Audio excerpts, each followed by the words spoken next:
नमस्कार प्रिय विद्यार्थियों, आप सभी का पुनः स्वागत है एमजीसीआई की आईएमपी क्वेश्चन सीरीज में। जैसे कि हम बात कर रहे हैं आईएमपी क्वेश्चन सीरीज में क्रॉप प्रोडक्शन।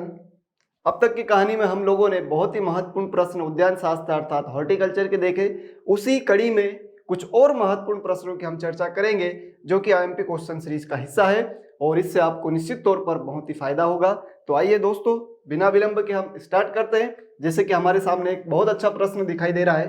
प्रश्न कहता है कि पुष्पित पौधों में नई कलिकाओं को विकसित होने का मौका दिए बिना, मतलब जो बड आ रही है उनको अपने आप में फूलने का या खुलने का मौका नहीं देना है और उनको हटा देना है, और बड़े फूल देने के लिए टर्मिनल वाली कलिका के लिए उन्हें छोड़ दिया जाता है। जो टर्मिनल है, शीर्ष कलिका है, उन्हें छोड़ दिया जाता है, बाकी कलिकाओं को हटा दिया जाता है।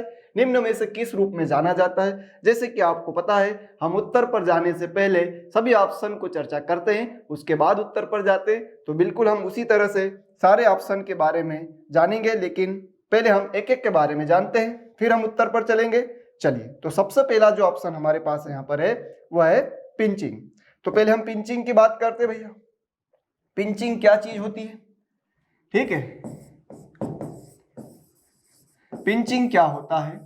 तो पिंचिंग को जानने के लिए कुछ हम चीजों को जाने पहले। जैसे मान लीजिए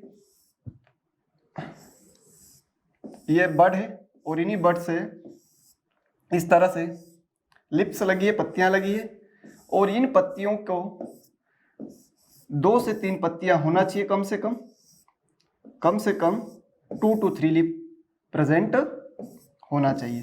तो जब शाखा कठोर हो या मुलायम हो, वैसे पिंचिंग क्राइजेंथेमम या गुलदाउदी में मुख्यतः किया जाता है बड़े आकार के फूल प्राप्त करने के लिए, लेकिन यहाँ पर गुलदाउदी से संबंधित कोई बात नहीं की गई है। ठीक है, तो शाखा को जब 2 to 3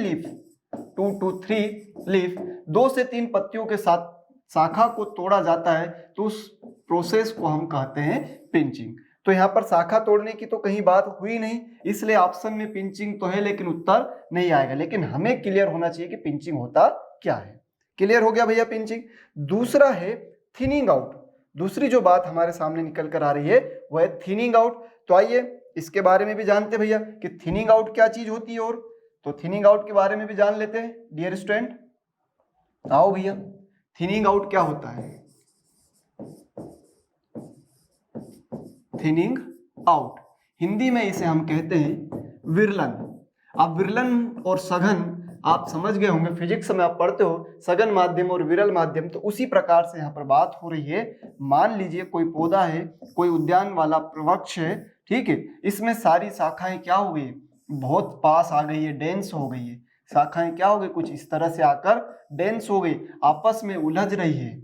अब इस तरह से अगर वृक्ष हो जाएगा तो इसमें ऊर्जा का सही से रूपांतरण नहीं होगा। अब ऊर्जा का सही से रूपांतरण नहीं होगा तो जो हमें क्वालिटी का प्रोडक्शन होना चाहिए वो होगा क्या? आप बोलेंगे सर बिल्कुल नहीं होगा, तो आप सही बोल रहे हो। तो इस घटना से बचने के लिए क्या किया जाता है, कुछ शाखाओं को उनके मूल स्थान से हटा दिया जाता है। कुछ शाखाओं को उनके मूल स्थान से क्या कर दिया जाता है, हटा दिया जाता है। अब यहाँ पर प्रॉपर स्पेस बन गया डियर स्टूडेंट। आप बोलेंगे जी सर, तो कुछ शाखाओं को उनके मूल स्थान से हटा देना, यहाँ पर आप देखो स्पेस बढ़ गया है ना, विरल माध्यम हो गया, इसीलिए इसका नाम क्या है, विरलन। तो शाखाओं को उनके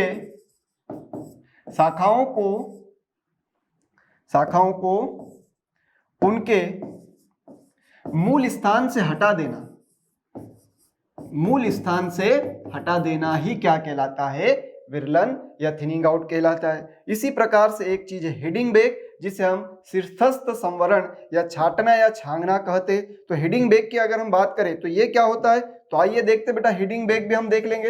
हेडिंग बैक के बारे में अगर हम बात करें तो इसको भी हम देखते हैं। जब हम सब ऑप्शन देख रहे हैं तो इसे भी देखेंगे बेटा। तो हेडिंग बैक क्या होता है, देखो हेडिंग मतलब हेड मतलब सिर, और हेडिंग बैक का मतलब होता है शीर्ष भाग को छाटना या छांगना।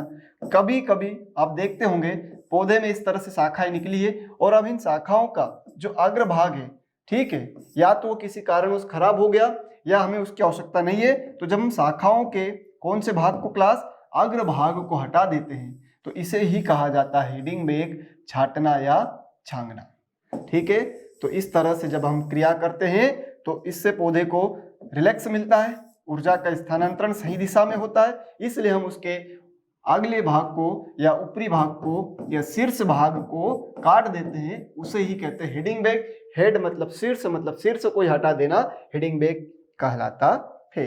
अब इनकी तो कोई बात नहीं हुई, यहाँ पर तो बात क्या हुई, कलिकाओं की बात हुई, अर्थात यूं कहे कि बड की बात हुई। यहाँ पर बात किसकी बेटा, कलिकाओं की हुई, बड की हुई, इसलिए निष्कलिकायन अर्थात बडिंग इसका उत्तर होगा, जिसे हम कहते हैं डिसबडिंग।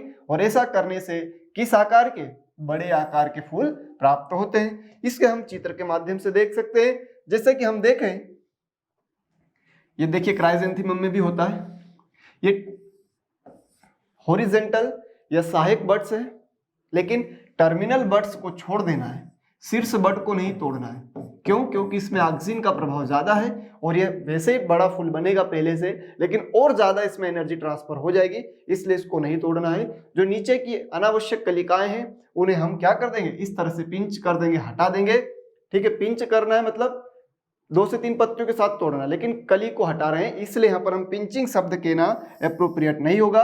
बड के संदर्भ में बात हो रही है, इसलिए सही उत्तर होगा निष्कलिकायन या डिसबडिंग।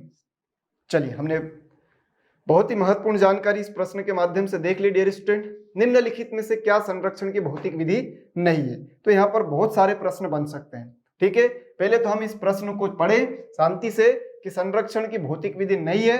Which of the following is not a physical method of preservation? तो उत्तर तो आप सब बता दोगे कि इनवन। क्यों? कि fermentation is a biochemical process. कैसी प्रोसेस है? Biochemical process. जब केमिकल है तो भौतिक हो ही नहीं सकता, ये तो आप बता दोगे। लेकिन यहां से जो बनने वाले अन्य महत्वपूर्ण प्रश्न है उनके बारे में हम चर्चा करें। निर्जलीकरण का मतलब होता है सुखाना। क्या होता है बेटा? सुखाना। डिहाइड्रेशन निर्जलीकरण का सीधा सीधा मतलब है सुखाना। और सुखाना एक प्राचीन या ओल्डेस्ट या पुराना विधि है, और किसके द्वारा? धूप में। ये सारे प्रश्न आए हैं कि पौधों को सुखाने की या संरक्षित करने की सबसे पुरानी या प्राचीन विधि है, तो धूप में सुखाना पुरानी विधि है। ठीक है, तो पुरानी विधि पूछे, प्राचीन विधि पूछे, ओल्डेस्ट मेथड ऑफ प्रिजर्वेशन पूछा जाए तो ड्राइंग, सुखाना निर्जलीकरण ही होता है। नमी को निष्कासित करना ही तो निर्जलीकरण कहलाता है। अब डिहाइड्रेटर आ गए है ना, डिहाइड्रेशन की अगर हम बात करें तो वर्तमान में डिहाइड्रेटर आ गए, लेकिन यह क्या सभी जगह पर आपको दिखाई देते हैं? नहीं, ये केवल तकनीकी रूप से दिखाई देते हैं, लेकिन ज्यादातर जो उपयोग होता है वो सूर्य भगवान का ही होता है। अर्थात पुरानी और प्रचलित विधि पूछे तो धूप में सुखाना याद रखना। यह प्रश्न एग्जाम में पूछा गया बेटा। किसके बारे में? निर्जलीकरण के बारे में। ठीक है, अब दूसरा यहां पर दिख रहा है शब्द हमें रेफ्रिजरेशन। इसकी बात करें तो प्रशीतन में 0 से 5 डिग्री सेल्सियस पर फल और सब्जियों को लंबे समय तक भंडारित करने की बात कही जाती है। 0 से 5 डिग्री सेल्सियस पर रेफ्रिजरेशन में अर्थात प्रशीतन में भंडारित करने की बात कही जाती है डियर स्टूडेंट। रेफ्रिजरेशन की अगर हम बात करें, प्रशीतन की अगर हम बात करें तो 0 से 5 डिग्री सेल्सियस पर पोटैटो के केस में याद रखना, अगर आपसे पूछ ले कि आलू का, पोटैटो का प्रिजर्वेशन टेम्परेचर कितना है तो 3 to 5 डिग्री सेल्सियस है, उसको याद रख लेना, स्पेशल बात है। ऑनियन के लिए 0 डिग्री सेल्सियस होता है, तो आप इस तरह से उसको भी यहाँ पर याद कर सकते हैं। तो 2 से 3 एक्स्ट्रा जानकारी मैंने आपको बता दी। अब इसी स्क्रीन पर हमें दिख रहा है, क्या दिख रहा है भैया? पाश्चुरीकरण या पाश्चराइजेशन। ठीक है, पाश्चुरीकरण की अगर हम बात करें, चलिए पाश्चुरीकरण की बात करें डियर स्टूडेंट, तो ये बहुत महत्वपूर्ण हो जाता है। क्यों हो जाता है? क्योंकि पाश्चुराइजेशन की हम बात करें तो फलों का, फ्रूट्स का जो पाश्चुराइजेशन किया जाता है वो किस ताप पर होता है? तो 70 to 80 डिग्री सेल्सियस पर होता है। यह प्रश्न भी आया है। अगर निम्न पाश्चुरीकरण ताप की बात हो या समय की अवधि के आधार पर बात करें तो 60 डिग्री सेल्सियस पर 30 मिनट के लिए अगर किया जाता है तो इसको हम लॉन्ग पाश्चुराइजेशन कहते हैं। और अगर 72 डिग्री सेल्सियस पर मात्र 15 सेकंड के लिए किया जाता है तो इसे शॉर्ट पाश्चुराइजेशन कहते हैं। और ये सारे टेम्परेचर पूछे जाते हैं कि फल सब्जियों का लंबे समय के लिए अगर पाश्चुरीकरण करना है तो ये 30 मिनट, और कम समय में करना है तो 15 सेकंड, लेकिन ताप भी याद रखना है। फिर पाश्चुरीकरण से ही संबंधित एक शब्द निकल कर आता है स्टरलाइजेशन की अगर हम बात करें तो साधारणतः स्टरलाइजेशन की हम बात करें तो यह 100 डिग्री सेल्सियस होता है, ठीक है, फल सब्जियों के लिए, विशेषकर फलों के लिए। लेकिन जो फल कम अम्लीय है, जो फल क्या है, कम अम्लीय है, तो उनके लिए अगर हम बात करें तो इसका जो टेम्परेचर का मान है वह 115 से 125 डिग्री सेल्सियस तक चला जाता है, लेकिन 115 एग्जैक्ट याद रखेंगे। तो इस तरह से इन प्रश्नों के साथ साथ हम बहुत सारी आसान सी सरल सी जो चीजें बनती है, प्रश्न बनते हैं, उनके भी ऊपर भी चर्चा कर ली भैया। जो महत्वपूर्ण थे वो सारी चीजें मैंने आपको बता दी। अब फर्मेंटेशन क्या है, लास्ट ईयर ही प्रश्न पूछा गया था। तो जटिल कार्बनिक यौगिकों को, जटिल कार्बनिक यौगिकों को सरल कार्बनिक यौगिकों में बदल देना ही किण्वन कहलाता है, फर्मेंटेशन कहलाता है। और इसका सबसे फेमस प्रश्न है वाइन या शराब बनाना, और यह कई बार रिपीट हो चुका प्रश्न है कि शराब किसके द्वारा तैयार की जाती है, तो किण्वन या फर्मेंटेशन के द्वारा की जाती है, या जटिल कार्बनिक यौगिकों को सरल कार्बनिक यौगिकों में बदलना ही कहलाता है फर्मेंटेशन। इसी से संबंधित एक प्रश्न और आता है फर्टिलाइजेशन। बच्चे कंफ्यूज हो जाते हैं, फर्टिलाइजेशन अलग चीज है, ठीक है, फर्टिगेशन अलग चीज है और फर्मेंटेशन अलग चीज है। तीनों टर्म अलग अलग है, लेकिन एप से चालू होते हैं और बहुत ही सिमिलर लगते हैं, इसलिए याद रखना है। तो इससे भैया जितने भी प्रश्न बनते हैं या इससे बनने वाली सारी जो महत्वपूर्ण बातें थी मैंने आपको बता दी। आई होप आपको सारी चीजें क्लियर हो गई होगी बेटा। चलिए ठीक है, इतनी बातें क्लियर है। आइए आगे की बात करते हैं। निम्नलिखित सभी तकनीकी घरेलू परिरक्षण की है, लेकिन एक है जो नहीं है, ठीक है। All of the following techniques are household preservation techniques except for, सभी है जो घरेलू तकनीक है, लेकिन एक जो तकनीक है वो घरेलू नहीं है। तो अब वो कौन सी ऐसी तकनीक है बेटा जो घरेलू नहीं है? तो आइए देखते हैं। क्या ध्रुवन फ्यूमिगेशन घर पे कर सकते हैं, धुआं आराम से कर सकते हैं। निर्जलीकरण डिहाइड्रेशन बिल्कुल कर सकते हैं, सुखा सकते हैं धूप में। क्या द्रव स्नेहीकरण और साल्टिंग नमक की मात्रा मिलाना, ये भी कर सकते हैं। लेकिन जो लिफोफाइजेशन या लिफोलाइजेशन की हम बात करें ये घर पर नहीं होता है। तो फिर इसकी क्या कहानी है सर, आओ देखते बेटा। तो निर्जलीकरण के तुरंत पश्चात तीव्र हिमीकरण करना, निर्जलीकरण के तुरंत बाद तीव्र क्या कर देना, हिमीकरण कर देना, तीव्र हिमीकरण कर देना ही कहलाता है द्रव स्नेहीकरण, लायोफिलाइजेशन। ठीक है भैया। अब ये कैसे होता है प्रोसेस, तो इसमें हम किसी भी सैंपल को पहले प्रिपरेशन करते हैं, फिर उसका हम ड्राइंग करते हैं, निर्जलीकरण करते हैं, फिर उसको तुरंत फ्रीजिंग करते हैं, फिर और ड्राइंग करते हैं, फिर और ड्राइंग करते हैं। इस तरह से हमें फाइनल प्रोडक्ट मिलता है और यह प्रोसेस कहलाती है लिफोलाइजेशन। ठीक है, बात समझ में आ गई बच्चों। अब यहां से अगर हम देखें तो सारी चीजें स्टेप बाय स्टेप होती है और इसी कारण इसका उपयोग लायोफिलाइजेशन का घर पर नहीं होता, घरेलू परिस्थितियों में नहीं होता। ठीक है भैया। चलिए अगला प्रश्न है, सामान्यतः प्रयोग होने वाला प्रशीतक है। तो प्रशीतक में तो सभी का उपयोग होता है। अगर CO2 की बात करें तो -69 डिग्री सेल्सियस पर, ठीक है, इसको ठोस बर्फ या सॉलिड आइस भी हम कहते हैं या ड्राई आइस भी कहते हैं। ठीक है, और लिक्विड नाइट्रोजन की बात करें तो 196 डिग्री सेल्सियस पर होता है। और फ्रियान का जो 12 वाला है, F12 के नाम से आता है, ये सबसे ज्यादा उपयोग होने वाला प्रशीतक है। हालांकि हम सीमेंट की बात करें तो इनका यूज होता है, लेकिन यहाँ पर फ्रूट वेजिटेबल प्रिजर्वेशन की बात है, इसलिए भैया फ्रियान 12 का उपयोग सबसे ज्यादा किया जाता है। आई होप आपको ये सारी बातें क्लियर हो गई होगी। चलिए,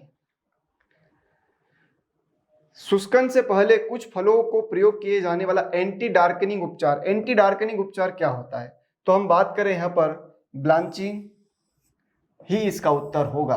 क्या होता है ब्लांचिंग, तो इसमें 2 से 5 मिनट के लिए फल सब्जियों को मुलायम करने के लिए ताप वाले पानी के साथ गर्म किया जाता है और यह ताप फ्रूट क्रॉप के लिए या फलों के लिए हम बात करें तो 80 डिग्री सेल्सियस होता है। और यही ताप वेजिटेबल की अगर हम बात करें, सब्जियों की बात करें, तो यह वेजिटेबल्स के लिए, सब्जियों के लिए कितना होता है, 80 डिग्री नहीं, 80 डिग्री तो फ्रूट के लिए और 100 डिग्री सेल्सियस होगा ब्लांचिंग का ताप, वह सब्जियों के लिए होगा। और कितने समय के लिए? 2 से 5 मिनट के लिए। ऐसा करने से क्या फायदा? तो पहला फायदा, इससे फल और सब्जियां मुलायम हो जाते हैं, नरम हो जाते हैं। और दूसरा फायदा, जो हार्मफुल हानिकारक एंजाइम है वो क्या हो जाएंगे डियर स्टूडेंट? नष्ट हो जाएंगे। और फलों की कोशिकाओं के अंदर अगर ऑक्सीजन होगी वह भी बाहर हो जाएगी, और अगर ऑक्सीजन बाहर हो गई तो कोई भी जीवाणु वहां पर अपना जीवन व्यापन नहीं कर पाएगा, अर्थात एक तरह से जो इन्फेक्शन है उससे भी बचा जा सकता है। लेकिन टेम्परेचर जरूर याद रखना, वो मैंने आपको बता दिया। एक अच्छी गुणवत्ता वाली जेली बनाने के लिए फलों में पेक्टिन अर्थात असीलेस की सांद्रता होनी चाहिए। For the optimum concentration pectin in fruit extract required to produce good quality jelly. तो हमें सबको पता है, ये तो डाटा नहीं है, ये कोई नहीं है, फिर कौन है? तो ये है इसका उत्तर। क्यों है? देखिए 0.5 to 1% होना चाहिए। अगर ऑप्शन में 0.5 भी हो जाए, 0.75 हो जाए, 0.85 हो जाए और 1.00 हो जाए तो उस परिस्थिति में हमारा उत्तर होगा डियर स्टूडेंट 1। 1% पेक्टिन होना चाहिए। और रेंज में पूछा जाए तो बिल्कुल 0.5 से 1% उस जलीय रस में क्या होना चाहिए? पेक्टिन होना चाहिए। उस जलीय रस में पेक्टिन की अगर हम बात करें तो वह इस तरह से रेंज में एग्जैक्ट पूछे तो 1, और इस तरह से प्रश्न आता है तो 1 याद रखेंगे बेटा। फिर कौन सा फल सर्वोत्तम है? तो गुआवा का, अमरूद का फल सर्वोत्तम माना जाता है। क्यों? क्योंकि इसमें पर्याप्त मात्रा में अम्ल व पेक्टिन होता है, इसलिए best fruit for making of jelly it is a guava. और दूसरी अगर हम बात करें तो जो जेली तैयार हुई है तो तैयार जेली का संसाधन ताप पूछ लिया जाए या तैयार तापक्रम पूछ लिया जाए तो वो कितना होता है? तो फ़ारेनहाइट में पूछे तो 2 to 1 डिग्री फ़ारेनहाइट और सेल्सियस में पूछे तो 105 डिग्री सेल्सियस। और अगर जेली में बेटा अम्ल की मात्रा बढ़ जाए तो जेली का रोना हो जाता है, जेली रोने लगती है, अर्थात उसे हम कहते हैं विपिंग जेली। जेली का रोना उसे ही कहा जाता है विपिंग ऑफ जेली, जेली का रोना। तो ये सारी महत्वपूर्ण बातें किससे संबंधित है? जेली से। और इस एक प्रश्न के माध्यम से हमने बहुत ही महत्वपूर्ण प्रश्न जो कि जेली के बनते हैं सारे कवर कर लिए बेटा। आई होप आपको ये सारी महत्वपूर्ण जानकारी जो जेली से संबंधित थी वो मैंने बता दी। अगर आपसे पूछ लिया जाए जेली का टीएसएस बता दीजिए तो हमें बताना है 65% है, लेकिन जेम का टीएसएस अगर पूछा जाए तो 68% होता है। जेम का संसाधन ताप पूछा जाए तो 222 होता है, 1.5 डिग्री सेल्सियस। ठीक है, तो ये जेम का हो गया बेटा। जेम बनाने के लिए बेस्ट फ्रूट तो हम सभी को पता है एप्पल, सेब, इधर गुआवा। तो इस तरह से जेम जेली की बात करें, और इस जेली में हमें असीलेस अर्थात पेक्टिन, और जेली को शुद्ध हिंदी में अवलेह कहा जाता है, याद रखना। जेली को शुद्ध हिंदी में अवलेह कहा जाता है। जेली को शुद्ध हिंदी में क्या कहा जाता है क्लास? अवलेह कहा जाता है, याद रखना। और पेक्टिन को शुद्ध हिंदी में असीलेस कहा जाता है। यह भी प्रश्न पूछा जा सकता है, याद रखना। ठीक है, तो हम बात करें जेम बनाने के लिए एप्पल का फ्रूट सबसे बेस्ट होता है जेली बनाने के लिए। फिर इस जेली को अगर मापना है इसमें पेक्टिन, तो पेक्टिन मापने के लिए पेक्टिन मापी या इसी को जेल मीटर भी कहते हैं। तो पेक्टिन मापी या जेल मीटर का उपयोग भी किया जाता है। तो इस ही प्रश्न में मैंने आपको जेम जेली से सारे महत्वपूर्ण प्रश्न बता दिए डियर स्टूडेंट। चलिए, फल एवं सब्जियों को कटाई के उपरांत तकनीकी में सम्मिलित है। अब फलों को आपने काटा, हार्वेस्ट किया, तो आफ्टर हार्वेस्टिंग हमें क्या क्या करना है? तो हम उसको मोम लेप में डुबोते हैं। बिल्कुल सही है, क्योंकि ऐसा करने से उसकी त्वचा पर जो छिद्र पाए जाते हैं वो पूरी तरह से बंद हो जाएंगे। इससे उसमें इन्फेक्शन नहीं होगा वायरल का, बैक्टीरियल का। ठीक है, फिर धोना और सफाई करना बिल्कुल करना चाहिए। छटाई भी करना चाहिए, जो खराब है उनको अलग करना है, ग्रेडिंग भी करना है, स्टोरेज भी करना है। संग्रहण भी करना है, मतलब सारी बातें करना है, अर्थात उत्तर क्या हो जाएगा, ऑल ऑफ दी अबव, उपरोक्त सभी। लेकिन पता कैसे चले कि हम उसकी हार्वेस्टिंग करें या पोस्ट हार्वेस्टिंग करें? तो सबसे पहले हमें हार्वेस्टिंग करने के लिए उनकी उम्र या कटाई सूचकांक पता होना चाहिए, मैच्योरिटी इंडेक्स जिसे हम कहते हैं, कटाई सूचकांक या मैच्योरिटी इंडेक्स हमें पता चल जाए, हमें पता चल जाए कि ये पक गया है, तो हम ये सारी चीजें उसके पश्चात फॉलो कर सकते हैं। जैसे हम मैंगो की बात करें तो मैंगो का मैच्योरिटी इंडेक्स होता है टपका। ठीक है, ये प्रश्न आता है कि टपका किस फल की कटाई का सूचकांक है? तो मैंगो का है। एक आता है एप्पल की, अगर हम बात करें बेटा तो एप्पल में आता है टी स्टेज, एप्पल में आता है टी स्टेज। ये क्या होता है सर? आम में तो हम समझ गए फल टपकने लगेंगे, टपका बोला गया, लेकिन एप्पल में टी स्टेज क्या है? तो जब सेब साधारणतः पक जाता है तो कुछ इस तरह से हो जाता है और इस स्टेज को ही टी स्टेज कहते हैं डियर स्टूडेंट। फिर वैसे अगर सिट्रस फ्रूट की अगर हम बात करें तो सिट्रस फ्रूट्स में क्या होता है? सिट्रस नींबू वर्गीय फलों में अगर जूस 50% बनने लगे फलों में तो वह तैयार हो जाते हैं हार्वेस्ट के लिए। और बनाना की हम बात करें तो उसमें उंगली जैसे उभार पाए जाते हैं जिन्हें एंगुलरिटीज कहा जाता है। क्या कहा जाता है? एंगुलरिटीज कहा जाता है। और एंगुलरिटीज मतलब उंगलियों के समान जो उभार दिखाई दे रहे हैं, जैसे आप इस मार्कर को देखोगे तो इसके ऊपर आपको उभार दिखाई दे रहे हैं, और जब ये उभार अपने आप स्मूथ होने लग जाए, जैसे केला पकता है तो आप देखते हैं उस पे वो उभार एंगुलरिटीज है वो धीरे धीरे क्या होने लगती है? वो धीरे धीरे कम होने लगती है। तो ऐसे पता लग जाएगा उसकी मैच्योरिटी का। ऐसे अगर हम बनाना में देखें तो जो उसका ऊपरी भाग होता है वो 50% तक झुक जाता है या ब्राउन कलर का हो जाता है। ठीक है, एवाकाडा में ऑयल परसेंटेज से हम देखते हैं। तो ऐसे बहुत सारे मैच्योरिटी इंडाइसेस के बारे में बात की जाती है डियर स्टूडेंट। उपज की जीवन क्षमता बढ़ाने के लिए क्या करना है? कटाई करना है, छटाई करना है, परिरक्षण करना है, श्रेणीकरण, ये सब करना है, जरूरी है। लेकिन जो उपज हमें मिल गई है, यील्ड मिल गई है, उसको लंबे समय तक सुरक्षित रखने के लिए क्या करना है? यहाँ पर बोला गया है सेल्फ लाइफ को बढ़ाना है, और सेल्फ लाइफ बढ़ाने के लिए प्रिजर्वेशन का उपयोग किया जाता है। और इस कड़ी में सबसे पहला प्रयास इटली के एक व्यापारी थे जिनका नाम आप सभी को पता होगा, निकोलस अपार्टस। और इन्हीं निकोलस अपार्टस ने 1804 में ग्लास के कंटेनर में फ्रूट और वेजिटेबल को प्रिजर्व किया था। इसीलिए इनको फादर या पिता या जनक कहा जाता है फल एवं सब्जी परिरक्षण का। तो father of fruit and vegetable preservation is known as Nicolas Appert. और इतनी आधुनिकता होने के बावजूद भी भारत में 25 to 30% तक फल और सब्जियां खराब हो जाती है। ठीक है, और भारत का विश्व में फल और सब्जी के प्रोडक्शन में अगर हम बात करें तो सेकंड पोजीशन है। ठीक है, फिर भी इंडिया का सेकंड पोजीशन है। इतना लॉस्ट होने के बाद अगर इसको हम प्रिजर्व कर ले तो शायद हम फर्स्ट पोजीशन पर आ सकते हैं।